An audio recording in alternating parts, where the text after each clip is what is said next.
Film ini berjudul The Gangster, The Cop, The Devil yang dirilis tahun 2019. Film ini diambil dari kisah nyata yang menceritakan tentang seorang pembunuh berantai yang sangat sulit ditangkap polisi. Kemudian pembunuh itu menyerang bos gangster. Bos gangster itu selamat lalu mencarinya dan bekerja sama dengan polisi untuk menangkapnya. Mari kita simak rangkuman ceritanya.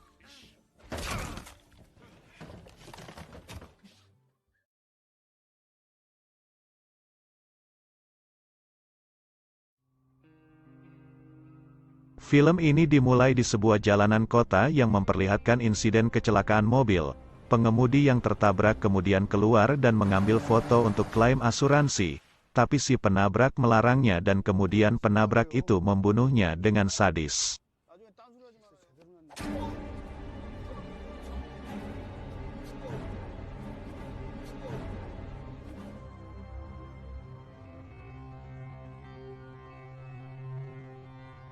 Scene kemudian menunjukkan pada tahun 2005, di kemacetan jalan terlihat dua orang polisi yang akan menuju tempat kejadian pembunuhan terjadi. Mereka tampak kesal karena belum bisa mengungkap kasus pembunuhan yang terjadi beberapa waktu terakhir. Kemudian salah satu polisi itu turun dan masuk ke sebuah tempat perjudian. Polisi itu bernama Taesok.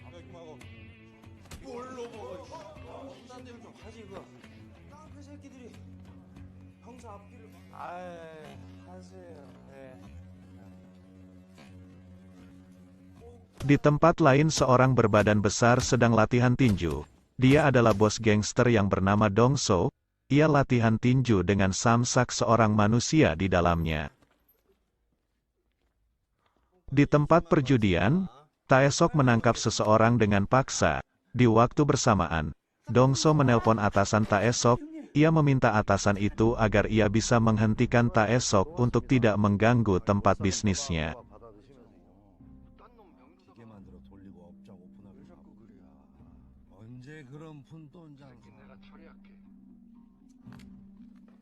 Taesok menerima telepon dari atasannya lalu pergi ke tempat kejadian pembunuhan itu.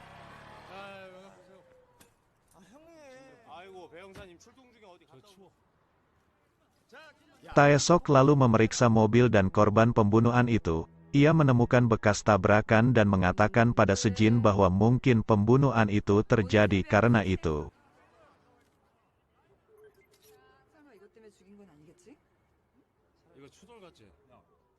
Di tempat lain, Dong-so sedang melakukan pertemuan dengan Sang-do. Anak buah Dong-so ikut berbicara dan membuat Sang-do marah dan menyiramnya. Dong-so yang melihat itu tak tinggal diam. Kemudian ia memukul anak buahnya tapi juga mencabut gigi anak buah Sang-do.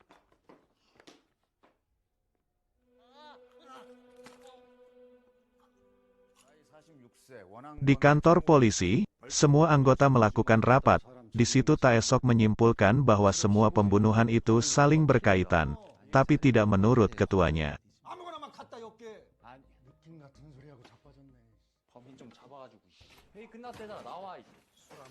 Di tempat lain, Dong-so pulang dan menyetir sendiri mobilnya. Ketika di jalan, ia ditabrak mobil dari belakang. Penabrak itu keluar mobil dan meminta maaf pada Dong-so, dan Dong-so memaafkannya.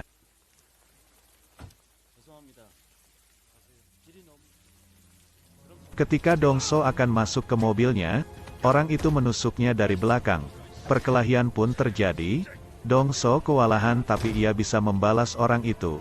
Orang itu terluka lalu pergi dan menabrak Dong-so.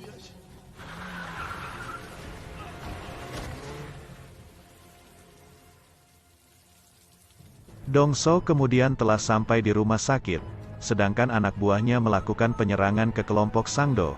Karena mereka menganggap dari kelompok Sang-do lah pelakunya.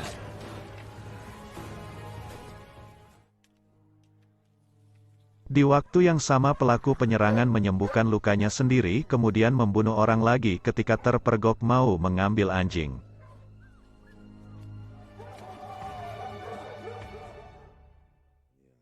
Di rumah sakit, Dong-so mengatakan bahwa bukan anak buah Sang-do pelakunya. Ia meminta anak buahnya untuk melacak pelaku penyerangan itu. Taesok menjenguk ke rumah sakit dan mencari keterangan kepada Dongso. Tapi Dongso tak mau memberitahunya. Kemudian Taesok pergi dan mengecek mobil Dongso, seperti yang ia perkirakan bahwa mobil itu ditabrak dari belakang.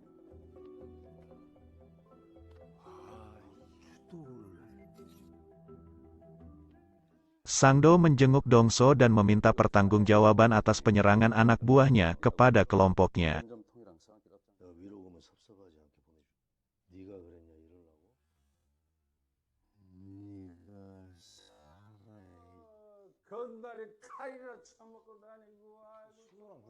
Di kantor polisi, Taesok meminta ke atasannya untuk memberikan kasus itu kepadanya. Atasannya tak memberinya perintah tapi Taesok terus memintanya dan mengatakan jangan sampai Dongso menemukan pembunuh itu duluan. Tapi atasannya tetap tak memberikan kasus itu pada Taesok.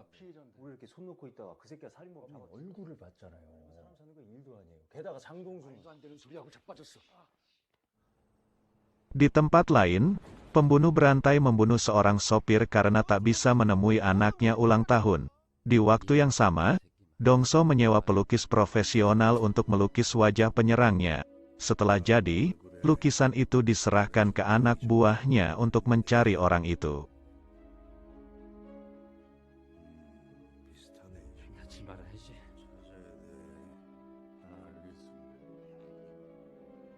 Sang pembunuh kemudian pergi dengan mobil sopir itu. Tapi ketika berjalan, di dalam truk itu ternyata masih ada teman sopir yang dibunuhnya. Kemudian mobil itu terlihat jalan oleng dan pisau pembunuh itu terjatuh.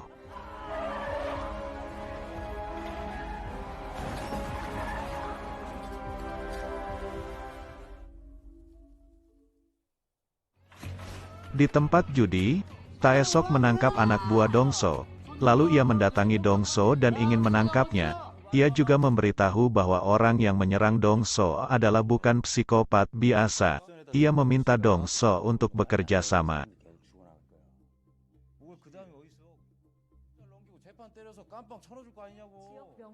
Karena kasus penyerangan pada Dongso, bisnis Dongso jadi menurun.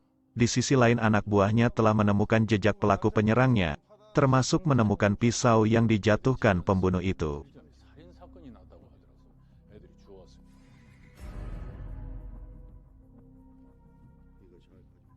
Dongso lalu mengadakan pertemuan dengan Taesok. Mereka membuat kesepakatan untuk saling berbagi informasi. Jika Taesok menangkapnya duluan berarti ia akan memenjarakannya. Tapi jika Dongso menangkapnya duluan berarti orang itu akan dibunuhnya. Di dalam kesepakatan itu Dongso merekamnya dan membuat Taesok marah. Polisi dan gangster pun langsung menjalankan rencananya masing-masing. Mereka saling memanfaatkan walaupun sebenarnya tak saling mempercayai.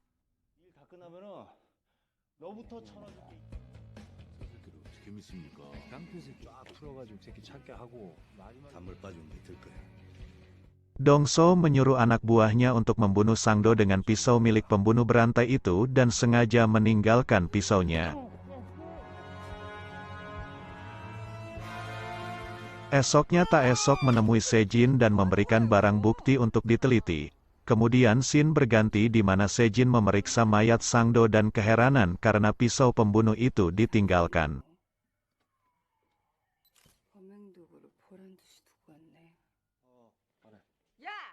Sejin menghubungi Taesok dan memberitahu hasilnya. Taesok yang mengetahui itu langsung menemui Dongso dan marah-marah. Ia mengetahui bahwa yang membunuh Sangdo adalah Dongso. Taesok merasa dimanfaatkan Dongso. Lalu Taesok mengancam jika kasus itu selesai ia akan menangkapnya.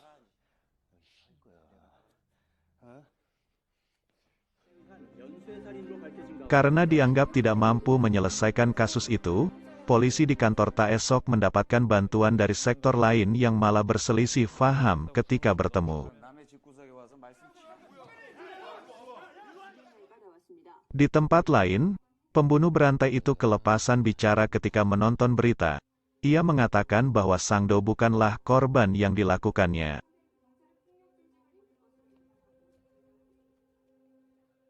Di tempat pemakaman Sangdo, Dongso merasa melihat pembunuh itu dan kemudian menghilang. pembunuh itu memang ada di situ dan memberikan pesan kepada keluarga Sangdo bahwa seseorang telah memakai pisaunya untuk membunuh Sangdo.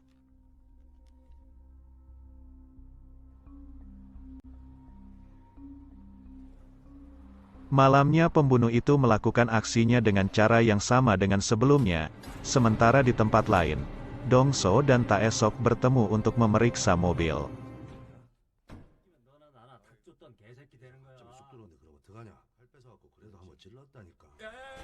Tiba-tiba datang sekelompok orang dari anak buah Sangdo menyerang mereka.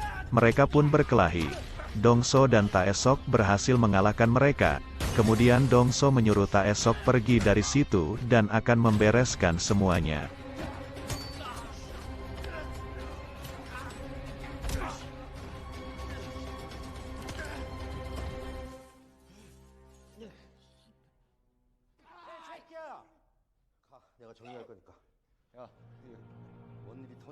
Di kantor polisi, Taesok diperintahkan untuk menangani kasus penculikan. Taesok menjalankan perintah dan mencoba menjebak penculik itu. Ia membuat rencana dan mengawasinya dari atap. Tapi ketika sedang menjalankan rencananya, Taesok melihat seorang di atap yang mencurigakan. Ia langsung mengejar bersama timnya.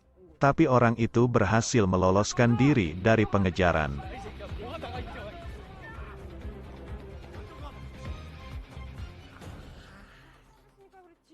Taesok dan timnya kembali ke warung untuk mencari informasi. Ia mencoba mencari sidik jari dari botol yang bekas dipakai orang itu. Taesok bersikeras menemukannya dan dibantu Sejin untuk memeriksanya.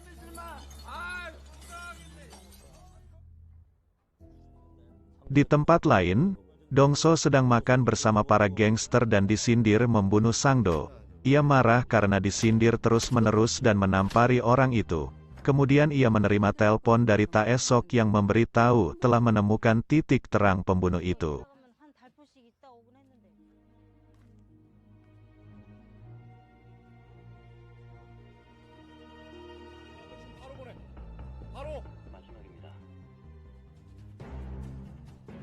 Kemudian mereka melakukan rapat yang diikuti polisi dan para gangster. Mereka membahas pembunuh itu. Pembunuh itu bernama Kyung Ho. Ketika hampir selesai, polisi dan gangster hampir berselisih paham. Taesok menengahinya dan mengatakan bahwa mereka di pihak yang sama mencari pembunuh itu.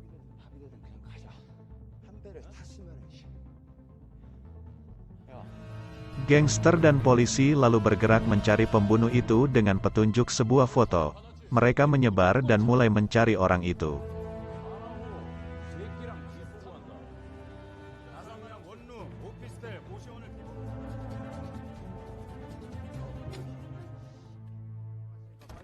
Pada jam pulang sekolah dan kondisi hujan, Dongso menunggu Taesok untuk bertemu. Datang seorang siswi di dekat Dongso, karena siswi itu tak membawa payung. Dongso memberikan payungnya pada siswi itu.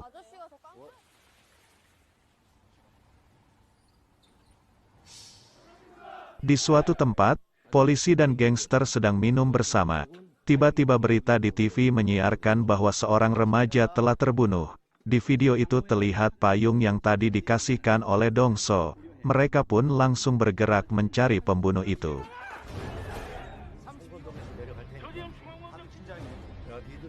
Dua orang di antaranya berhasil menemukan lokasi orang itu, tapi orangnya sedang tidak ada di tempat.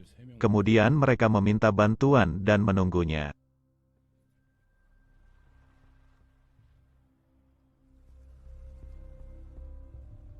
Karena tahu sedang diawasi, pembunuh itu langsung kabur memacu mobilnya. Kejar-kejaran pun terjadi. Mereka berhasil menghentikan mobil pembunuh itu, tapi pembunuh itu berhasil lolos keluar dari mobilnya.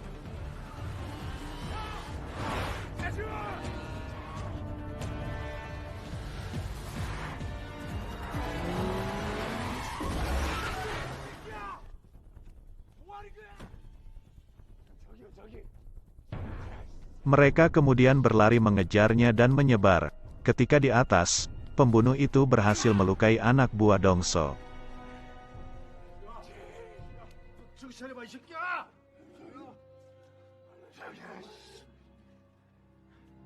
Dongso lalu mengejar dan melihat ceceran darah masuk ke sebuah tempat karaoke. Ia masuk dan mencarinya. Ketika mengintip ada sebuah ruang yang pengunjungnya tampak ketakutan. Dongso lalu masuk ke ruangan itu. Ia mendobrak pintu dan memukulinya hingga babak belur. Setelah itu Dongso menyeretnya keluar dan memberitahu Taesok.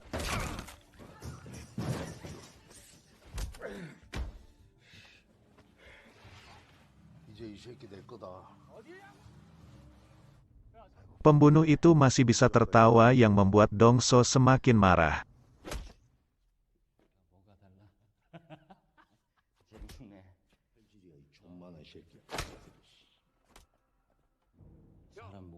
Di mobil, Taesok menerima informasi keberadaan Dongso lalu bergegas mencarinya.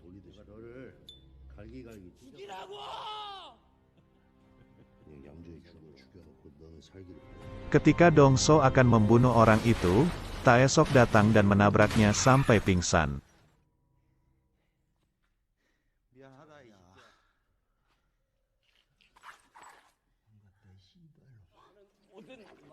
Kemudian Taesok membawa pembunuh berantai itu ke kantor polisi dan meninggalkan Dongso di situ.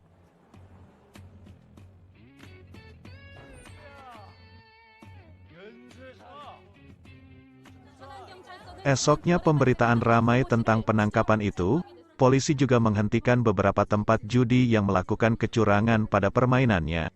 Polisi menginterogasi psikopat itu. Ia terlihat tenang. Bahkan Taesok pun sampai marah dibuatnya.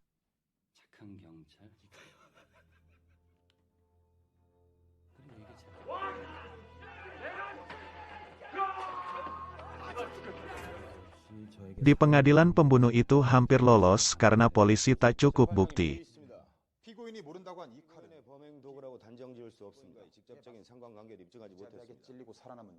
Kemudian penuntut menghadirkan saksi yang masih selamat yaitu Dongso. Ia mau bersaksi karena sebelumnya telah diminta oleh Taesok agar pembunuh itu mendapatkan hukuman mati.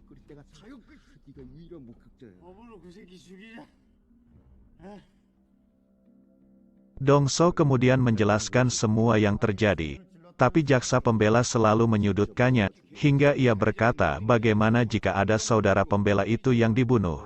Kemudian Dongso memperlihatkan lukanya saat berkelahi dengan pembunuh itu. Ia juga memberikan bukti bahwa ia telah menusuk pembunuh itu di dadanya dan ternyata benar ada bekas luka di dada pembunuh itu.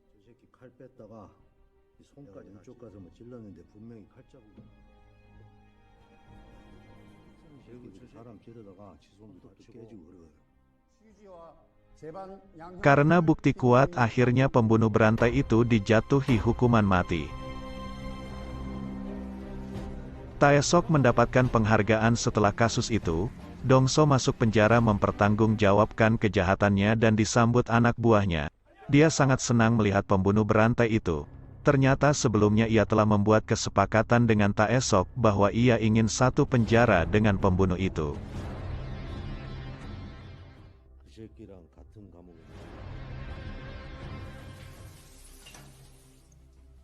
Shin kemudian menunjukkan pembunuh berantai itu bertemu dengan Dongso di pemandian, dan film ini pun selesai.